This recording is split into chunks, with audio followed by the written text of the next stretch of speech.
So I just got off the phone with the mortgage lender because I feel like every time I go home to visit America, I'm kind of like couch surfing or I'm spending a huge amount of money on accommodations. I think the last time I went to the US in December, I spent about $6,000. But I also did, not I also did, but I did end up going to New York for Christmas. So, of course, that played a role in everything. But I just don't enjoy trying to figure out where I'm going to stay and who I'm going to stay with. What am I going to sleep on? So, I'm looking for something more stable. And I talked to the mortgage lender today.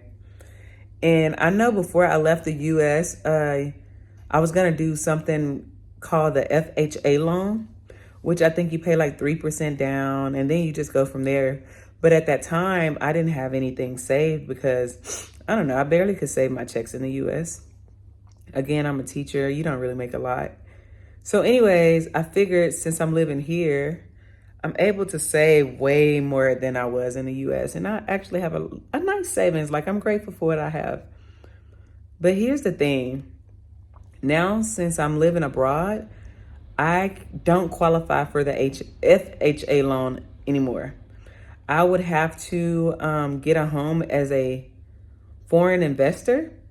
And as a foreign investor, well, not a foreign investor, but I would have to get it would have to be like an investment property because it would not be my primary residence because I live abroad.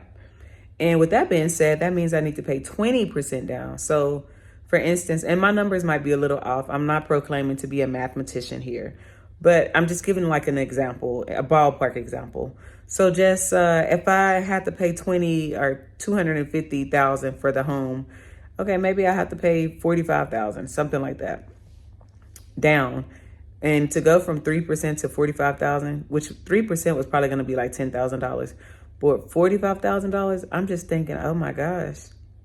So at this point, I'm like, okay, maybe if I move back home, I can qualify for the FHA loan, and then I can buy a property that way. And then, but at the same time, I don't think I should have to do all of that just to get a property. So I'm like, okay, the second option is I need to find ways to make more money.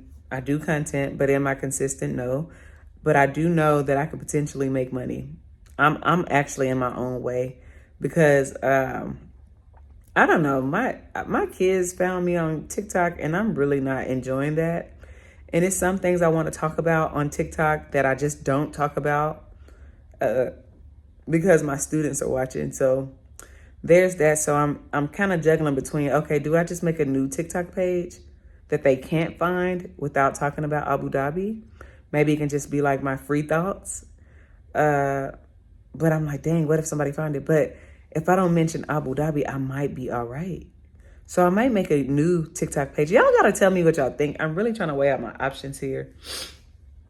I know I can get monetized on YouTube. I just have to, again, it's me. I need to be consistent.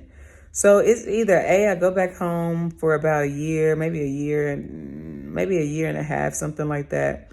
Get the property, because if I get the FHA loan, I have to get the property and stay in it for 1 year. My goal is to do Airbnb. So that's why I'm like, ugh, do I need to move back home for this? Or do I stay here and find other ways to make money? Because at this point in life, we know that there's plenty of ways to make money.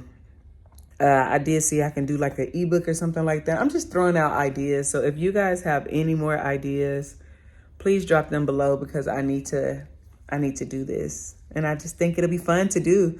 I have no problem working hard for it. So let me know what y'all think, or if y'all have some tips on anything. I would love to hear it. All right, y'all. Bye.